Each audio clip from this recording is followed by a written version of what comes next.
Bonjour et bienvenue dans ce débat depuis le Parlement européen de Strasbourg. Brexit et maintenant, ça y est, la première ministre britannique, vous le savez, Theresa May, a signé la semaine dernière la demande de sortie de l'Union européenne qui enclenche le fameux article 50 et puis surtout le début des négociations qui vont durer en principe pendant 2 ans. Quels sont les enjeux de ces négociations? Vous allez en parler, vous, les parlementaires européens, ici à Strasbourg. Et puis on en parle autour de cette table avec vous, Virginie Rosière. Vous êtes député socialiste et démocrate. Merci d'être là. Florent Marcellesi, vous êtes député Vert, Alliance Libre Europe. Merci également d'être là. Et puis Patrick Lejarric, député de la gauche unitaire européenne, gauche verte nordique. On va essayer d'y voir un peu plus clair dans cette histoire de négociation de Brexit. Il faut dire que c'est tout de même un événement tout à fait exceptionnel puisque le Royaume-Uni est le premier pays, et pas n'importe lequel, à quitter l'Union européenne. On va entrer tout à l'heure dans les détails. Déjà, vous les députés européens, comment vous êtes associés à ce Brexit? Vous y êtes associés? Sous quelle forme? Patrick Lejarric? On est associés parce que nous sommes co-législateurs, donc nous sommes consultés et donc il y aura un débat demain matin et vraisemblablement une résolution. Tout à l'heure, on entrera dans les détails de cette négociation, de ce Brexit, mais l'objectif général, finalement, pour vous, c'est quoi? À quoi il faut être attentif? À quoi il faut être vigilant? Quelle est un peu la philosophie générale, finalement, de ces négociations? Virginie Rosière. Il y a deux choses principales. La première, c'est les gens. Les vrais gens, les personnes, parce qu'on a plus d'1 million de Britanniques qui sont sur le sol d'Europe continentale et on a près de 3 millions de ressortissants européens qui sont sur le sol britannique. Et ces gens-là, dans leur vie quotidienne, c'est toutes leurs habitudes qui vont être bouleversées et même parfois leur capacité à poursuivre des études, à garder leur travail, à continuer, à pouvoir rester avec leur famille. Donc ça, c'est la première préoccupation. Il faut que ce soit équilibré, c'est-à-dire qu'on traite la situation des Britanniques en Europe et celle du reste des Européens en Grande-Bretagne. Et puis la deuxième chose, moi, ce que j'ai trouvé inquiétant dans la lettre de Theresa May, c'est qu'elle lie de manière très forte sécurité et accord économique et que c'est une forme, pour dire un mot un peu fort, mais une forme de chantage qui est quand même très préoccupant parce qu'on ne peut pas commencer à jouer avec la sécurité des Européens simplement pour essayer de ménager un avantage économique. Donc là-dessus, il faudra qu'on soit vraiment ferme et très clair vis-à-vis de Theresa May. Florent Marcellesi, pour vous, à quoi il faut être vigilant? Quelle est la philosophie un petit peu générale qui va vous guider dans la manière d'apprécier un petit peu ce qui va se passer durant ces négociations? Pour résumer ça, il faut pas avoir d'esprit de revanche avec les Britanniques, mais pas être naïf non plus. Et c'est d'avoir une conversation et surtout une négociation qui soit sincère. Parce que ce qui manque là, c'est de la sincérité dans les négociations. Et on le voit bien avec le cas de Gibraltar, d'ailleurs, en Espagne, où certains députés britanniques utilisent Gibraltar, l'agitent en fait, avec même en rappelant les Malouines, rappelant que c'était comme une guerre aux Malouines, en nous expliquant qu'effectivement, on pourrait envoyer l'armée britannique aller régler le problème à Gibraltar. Donc si c'est ça les négociations qu'on va avoir sur le Brexit, ça va être plus qu'un hard Brexit, ça va être un super hard Brexit. Parce qu'effectivement, ce qu'on voit, c'est que certains députés nationalistes anglais utilisent effectivement Gibraltar comme l'ennemi extérieur avec l'Espagne pour essayer de ressouder en fait à l'intérieur, parce qu'ils se rendent compte effectivement, ils ont mis les pieds dans le plat et ils ne savent pas très bien comment s'en sortir, parce que le Brexit, c'est pas quelque chose qui va être très bon pour le Royaume-Uni, et donc dans ces cas-là, repli sur soi, ennemi extérieur, et ça c'est une mauvaise façon de commencer les choses, donc il faut revenir vraiment sur un réseau plutôt de sincérité entre partenaires essentiels au sein de l'Europe. Patrick Lejarric. Oui, ce qu'a dit Virginie, la situation des personnes, des familles, de part et d'autre, les enjeux de transférabilité des droits, l'ensemble des droits humains et la charte des droits, la charte sociale du côté britannique. Ensuite se poseront beaucoup de questions. La politique agricole commune dont les Britanniques bénéficiaient, qu'ils le veuillent ou non, puisque 40 à 60% de leurs dépenses provenaient du budget européen, la situation des pêcheurs, particulièrement de nos pêcheurs dans les eaux britanniques, les enjeux liés à la concurrence. Si on développe à outrance une concurrence, notamment la concurrence fiscale, les travailleurs britanniques perdront, nous aussi on perdra parce que la tendance des grandes sociétés européennes sera une tendance à l'alignement toujours vers le bas en matière de fiscalité. Ce ne sera pas du tout positif. Et comme ça vient d'être dit, il y a les enjeux de Gibraltar, les enjeux de l'Irlande du Nord, ceux de l'Écosse qui ont demandé l'autorisation à nouveau on va en parler de dans présenter. le détail, bien Donc, sûr. il y a beaucoup de questions qui sont liées à la situation des populations elles-mêmes, bien que la négociation macro-étatique, si on veut, elle conduira à ne pas changer grand-chose du point de vue de la jurisprudence de la Cour de justice européenne, puisqu'on va transférer 19 000 pages de texte du droit européen dans le droit britannique. C'est ce qu'on appelle la grande loi. Mais il n'avait pas besoin de faire tout ça pour aboutir en fait à une même législation. Par contre, c'est les populations qui peuvent de part et d'autre en souffrir. Alors évidemment, il va y avoir les conséquences, on en a déjà parlé, mais on peut en dire un mot quand même. Il va y avoir les conséquences pour l'Europe, les autres pays européens, il va y avoir les conséquences pour les habitants du Royaume-Uni. C'est vrai que quand on écoute Jeremy Corbyn, par exemple, cette semaine, dire que le Royaume-Uni va se transformer en un paradis fiscal avec des bas salaires, il y a une vraie crainte, on s'en rend compte à l'heure actuelle, sur place, il y a une vraie crainte de voir effectivement le Royaume-Uni se dégrader, j'allais dire, au niveau de ses droits sociaux, au niveau de son économie. Qu'est-ce que vous en pensez, Virginie Rosière? Oui, bon, déjà, on a vu que pendant toute la période de crise, le gouvernement conservateur avait quand même tout mis en œuvre dans une logique de précarisation et de pression maximum sur les conditions sociales, le coût du travail, dans des logiques de dévaluation interne de la Grande-Bretagne. À mon avis, politiques qui ne sont pas tout à fait étrangères au vote sur le Brexit, même si elles n'ont rien à voir avec l'Union européenne.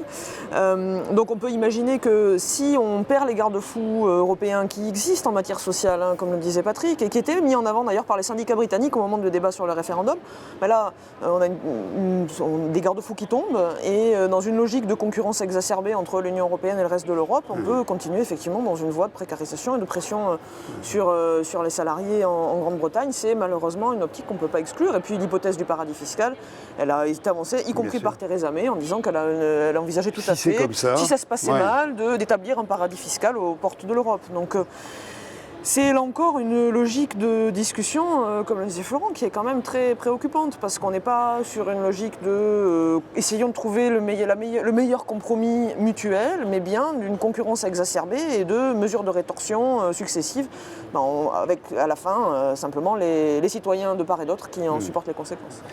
Alors à l'heure actuelle, du côté européen, on part avec peu d'idées affichées, affirmées de manière très claire. On parle depuis le départ, enfin la Commission européenne et les négociateurs parlent depuis le départ des fameuses 4 libertés du marché unique, marchandises, services, capitaux et personnes, et en disant que tout ça c'est indissociable et que notamment la circulation des personnes est indissociable des autres libertés, que sinon il n'y aura pas d'accès au marché unique. Qu'est-ce que vous en pensez? D'abord oui, c'est important, c'est une réalité, c'est un point important, vous l'avez dit dès le début. Qu'est-ce que vous pensez de cette situation et de ce qui est affiché aujourd'hui comme étant l'une des conditions de la négociation? C'est assez logique quand même. C'est-à-dire que le Royaume-Uni ne peut pas prétendre sortir de l'Union européenne et avoir un meilleur accord en étant en dehors de l'Union européenne. Donc ça, je pense qu'il faut quand même leur rappeler clairement, s'ils veulent sortir, il faut quand même accepter les conséquences de leur geste. C'est ce qu'on dit aux enfants tous les jours. Si tu fais une bêtise, tu l'acceptes. C'est la même chose dans ce cas-là. Donc, qu'est-ce qu'ils ne peuvent pas faire? Clairement, avoir une liberté de mouvement, ou plutôt à l'inverse, avoir un accord commercial, ou du moins faire partie de l'espace de marché commun, et en même temps pouvoir fermer leurs frontières comme ils le veulent. Ça, c'est pas possible. Donc ils doivent respecter un minimum de règles avec nous s'ils veulent avoir un accord. Et effectivement, s'ils veulent aussi avoir un accord avec nous, avec l'Union européenne, il faut être très clair, c'est-à-dire qu'ils ne peuvent pas avoir d'accords bilatéraux avec les États membres jusqu'à ce qu'ils sortent de l'Union européenne. Donc on va aller petit à petit et on va négocier chose par chose. Donc je pense que c'est vraiment les points les plus importants pour nous. Et bien sûr, comme ça a été dit avant, c'est que tout ce qui va être après, une fois que le Royaume-Uni sera sorti de l'Union européenne, il faudra renégocier, et il faudra le faire sur la base des clauses très claires sur l'environnement, sur le changement climatique, sur les droits de l'homme et de la femme, et aussi sur les droits sociaux et sur la concurrence. Bien sûr, c'est évident. Donc il faut quand même qu'ils sachent que nous, on va être sincères, sans être pris de revanche, mais sans être naïfs, en étant très clairs sur ce qu'on veut, parce que les règles de l'Union européenne sont claires, et on ne va pas utiliser le Brexit pour faire baisser les règles dans l'Union européenne. On va les maintenir au plus haut. C'est votre avis aussi, Patrick Le Yarrick, ça, oui. Oui, mais moi je suis d'accord, je veux éclairer une ou deux choses. Sur la liberté de circulation des personnes, c'est vrai qu'il y a une tentative non pas de négocier avec l'entité Union européenne, mais avec chacun des pays, de telle sorte qu'on ferait un sort à part à chacun des pays et les pays se retrouveraient divisés, notamment sur la liberté de circulation des personnes qui est extrêmement importante. On aurait la liberté de circulation des capitaux et des marchandises, l'accès au marché unique à tout va, mais pas cela. D'autre part, si on continue d'affaiblir l'accord de Dublin a beaucoup d'avantages, avait beaucoup d'inconvénients aussi. Dans les inconvénients qu'il y avait de notre point de vue, mais qui peut constituer un avantage, c'est que quand on rejetait des personnes, on rejetait des personnes vers le pays d'accueil, ce qui n'était pas une bonne politique. Ceci dit, les Britanniques en seront privés demain. Je prends un autre cas. Dans les quotas d'importation qui ont été négociés par l'entité Union européenne, évidemment, demain, c'est cette même entité qui aura ces quotas. Mais par exemple, je prends le cas de la viande bovine. On enlèvera la partie britannique et donc on accélérera la concurrence à l'intérieur de ce qui va constituer l'Union européenne de demain, moins le Royaume-Uni. Prenons un autre cas. On met de côté la Cour de justice européenne, mais est-ce qu'on va inventer une cour de règlement des différends comme c'est prévu dans les traités internationaux, de commerciaux internationaux comme le traité transatlantique ou le traité avec le Canada? Eh bien, pourquoi exclure la Cour de justice européenne pour inventer une cour privée de règlement des différends? Donc on est quand même face à une multitude d'inconvénients.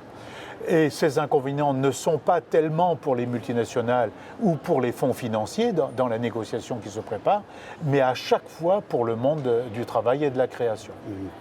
Alors, il y a d'autres questions. Vous avez commencé à en parler il y a quelques secondes. On va continuer là-dessus. Il y a quand même deux des nations du Royaume-Uni qui sont contre le Brexit, qui sont pour le maintien dans l'Union européenne.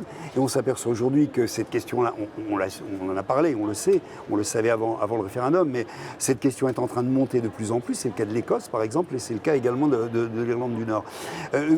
Dites-nous un petit peu votre sentiment là-dessus, sachant que, même chose, les choses sont un peu floues à l'heure actuelle, et les premiers concernés, à savoir les Écossais et les Irlandais du Nord ou de la République d'Irlande, sont en train eux-mêmes de définir leur position et d'essayer de voir eux-mêmes comment ils vont négocier là-dedans. Mais prenons le cas déjà de l'Écosse, parce que l'Écosse a demandé à Londres la possibilité donc d'organiser un nouveau référendum d'indépendance.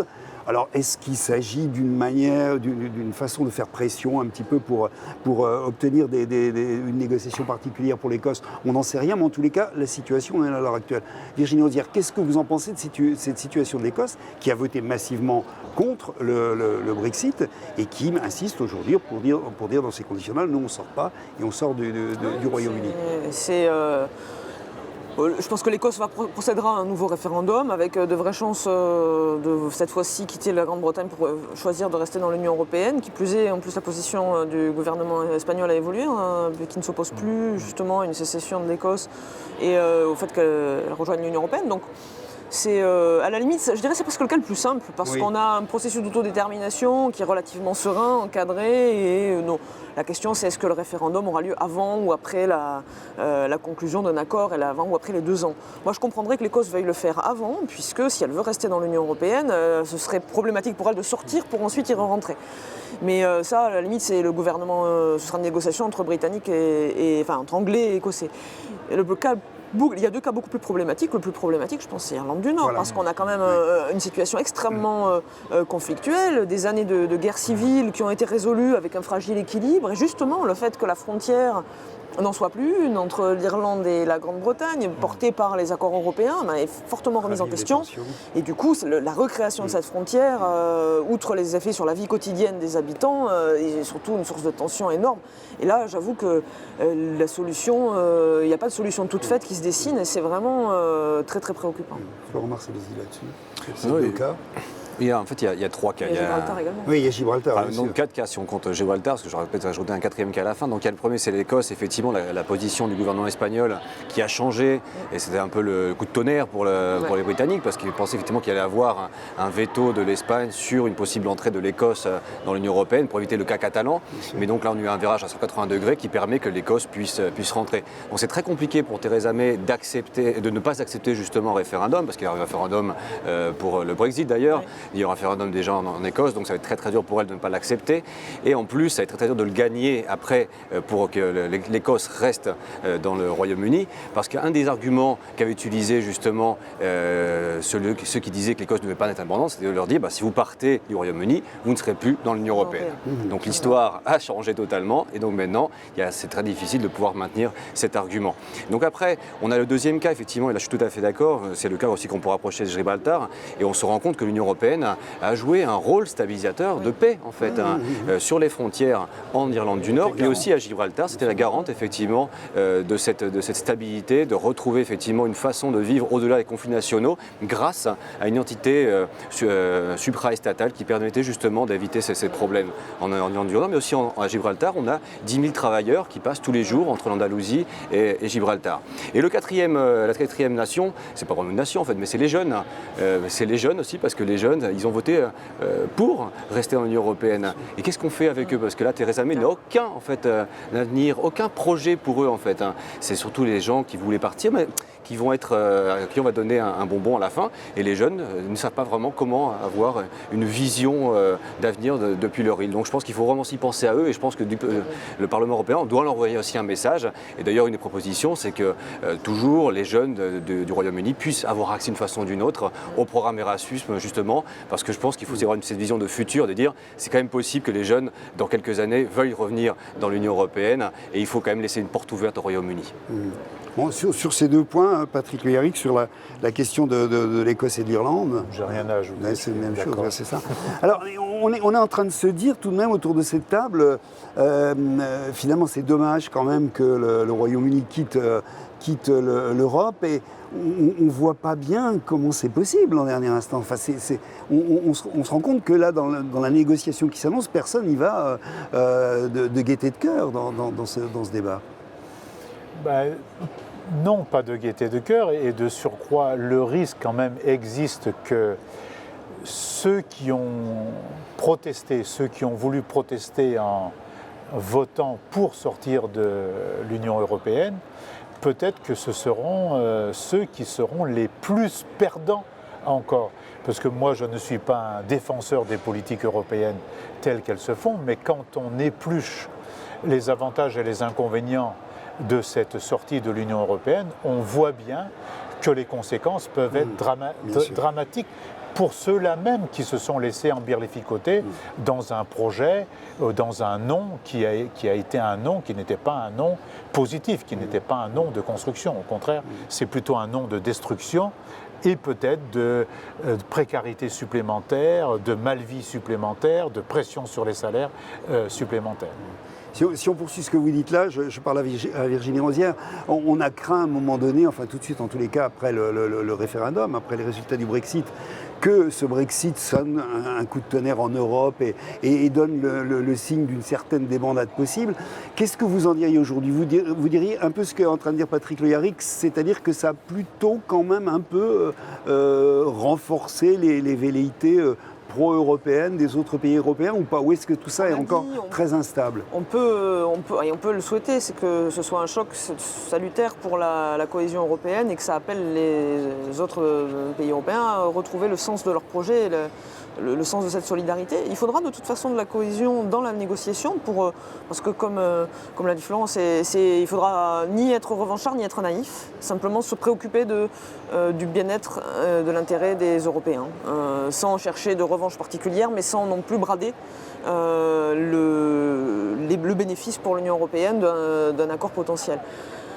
Est-ce que ce sera suffisant, ou est-ce que ça conduira à un renforcement du projet européen? On peut le souhaiter. En tout cas, pour l'instant, dans la discussion au Parlement européen pour établir cette résolution, il y a un large consensus transpartisan pour justement refuser cette logique de marchandage qu'essaie d'installer la Grande-Bretagne, réaffirmer qu'on a les 4 libertés et la compétence de la Cour de justice qui est aussi un élément très fort sur lequel on ne souhaite pas transiger. Redire aussi que le Parlement européen aura son mot à dire. Au travers de cette résolution, il donne une position initiale, mais ensuite il devra se prononcer pour la mise en œuvre des accords, ne serait-ce que pour le processus électoral dans 2 ans, et puis ensuite pour adopter l'accord de séparation une fois qu'il sera établi. C'est un premier pas. De la solidarité, de la cohésion, il nous en faudra quand même parce qu'on peut faire confiance, je pense, aux Britanniques et aux Anglais pour être des négociateurs redoutables. Donc il faudra qu'on soit unis. C'est votre sentiment aussi, Florent Marcellesi, cette espèce quand même de relative unité européenne et de ces différentes institutions dans ce début des négociations qui vont maintenant entrer dans la phase dure du Brexit? Oui, effectivement, c'est intéressant de voir par exemple qu'on a réussi à avoir une résolution qui sera votée demain, mais en théorie, on a quand même les 5 gros groupes, on a les conservateurs, les socialistes, les Verts, la gauche et aussi les libéraux qui sont d'accord sur une résolution. Donc c'est quand même une grosse unité et majorité autour de ce sujet. Puis aussi, c'est assez intéressant de voir que les dernières élections qu'on a eues, par exemple en Autriche, par exemple en décembre, ou en Hollande, il y a peu, au lieu d'avoir un effet qui renforce en fait les discours proches du Brexit, ont quand même un effet qui ont renforcé au contraire des alternatives à ces discours. Ce qui ne veut pas dire que les autres discours ont disparu, mais ils n'ont pas pris l'hégémonie. C'est quand même assez intéressant. Donc il y a plutôt un retour dans l'autre sens. Et effectivement, je pense que les Britanniques nous ont touché aussi un peu au fond de notre identité et on s'est rendu compte qu'on est plus européens que ce qu'on pense.